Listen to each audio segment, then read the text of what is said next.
Please welcome Matt Philipp!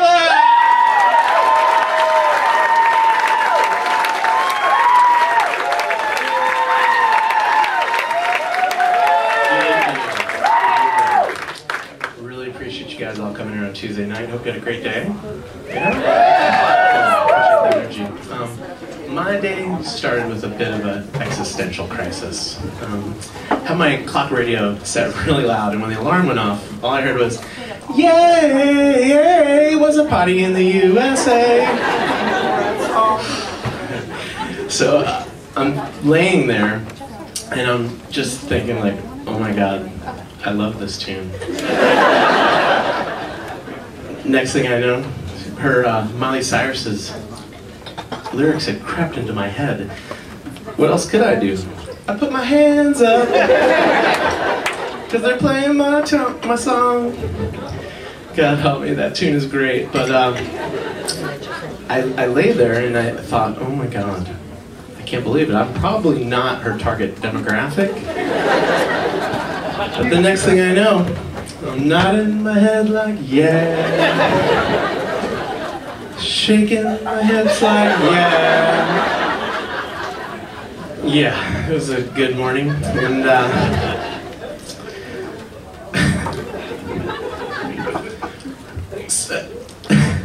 sorry about that.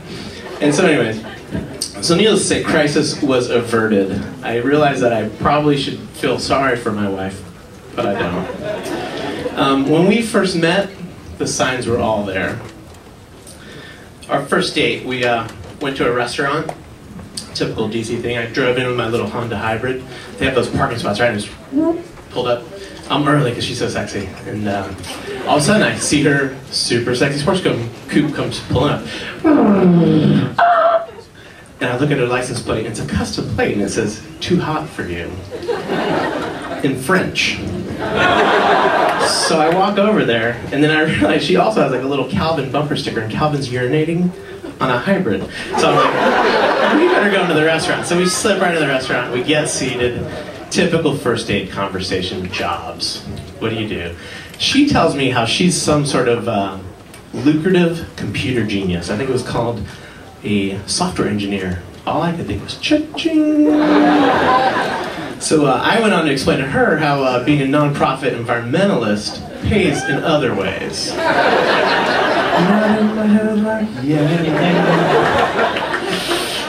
Yeah. So for some reason she quickly changed the subject to the subject of her hobbies, and I'll never forget this. She says, "Yeah, I spent the whole morning on my red Kawasaki Ninja, just racing across the Virginia countryside with a bunch of biker dude friends of mine." I'm like, wow, I gotta impress her. So I tell her that when I used to live in Long Beach, California, me and my housemate used to rollerblade on the beach boardwalk past the gay bar where I bartended at. It's called Ripples, the motion that rocked ocean. And we were moving our hips like, yeah. So then, you know, right before dessert, you really got to impress her, right? Got to impress her. And so I told her about my 2 cats. Well, not my 2 cats, but how I trained my 2 cats to poop in a toilet. Yeah! Now, thank you. Now I'm going to say this, but I'm guessing that she, at that moment, she didn't picture herself a few months in the future wait at my house to watch Grey's Anatomy, waiting in line to go to the bathroom while my cat is perched on the edge, looking at her going, wow. Anyways, despite my impeccable taste in music, my sweet ride, my cool hobbies, I could tell she liked me. Because she would not call me by my nickname. Now you have to understand, when I was a kid in childhood, me and my friends would flip-flop all of our names. So if you sang Party in the USA, you'd be Siley Myris. So thus Matt Philipp became Fat Millip. Oh man, Fat. I hated that name. This is the 80s, years before PH Fat became cool. I remember telling my dad, "Yo Dad," by the way, that is what I sounded like in the 80s. "Yo Dad, I don't want to be fat, I want to be fresh." And I'll never forget his response. Lettuce is fresh. You fat are not. Anyways, I couldn't complain though. There was this new kid in our school from India. His parents had named him Vagina Vikram.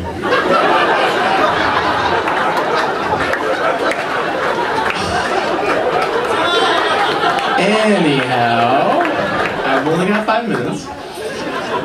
Anyhow, ooh, that was a bad one. I don't want to make you think like dating me is all bad. Like, I think one of the things that she really likes about me is I'm a pretty good cook. I think probably that's because I'm a quarter Italian. Now, unfortunately for her, that quarter is pretty much located all right here. That's right. She's nicknamed it the situation. And she used to be a fitness instructor. So naturally, we've got to rectify the situation. And I've joined her gym. That's right. And she suggested that I take this class called spinning. I don't know if you guys have seen this. But apparently, you strap yourself onto a bike and you pedal furiously away from this dominatrix who's screaming at you. And you don't care because you're sweating out of pores you never knew you even had. So naturally, the situation and I worked our way over to the recumbent bicycles. Now, I'm going to tell you, the recumbent bikes are the best workout you can get reading a magazine in a Barca lounger. Anyways, so I finished my workout, and you know, I have to admit, I love going to the gym with my wife. It's really cool, and well, except for one thing: the men's locker room. It's not just the room. Well, it's not the room per se. It's the sights and the smells in this room. And so the craziest sight you'll see in there, and I don't know how this guy's there all the time, is this perpetually naked 80-year-old man sitting on his bench. The guys probably know what I'm talking about here.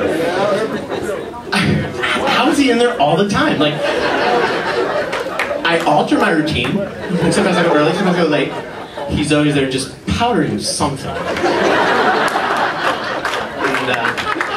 So I get my eyes back into their sockets, and then I'm hit with dude aroma. That's right, my least favorite is this really tall Indian dude. And thankfully, you know, he wears a towel. I'm not so sure about the Bluetooth in his ear. Can you hear me now? So I'm looking at him, and I'm like, oh my god, I did not realize there was frat bros in India. But there he is, with a cloud of Axe body spray, giving himself the double pizza chesty.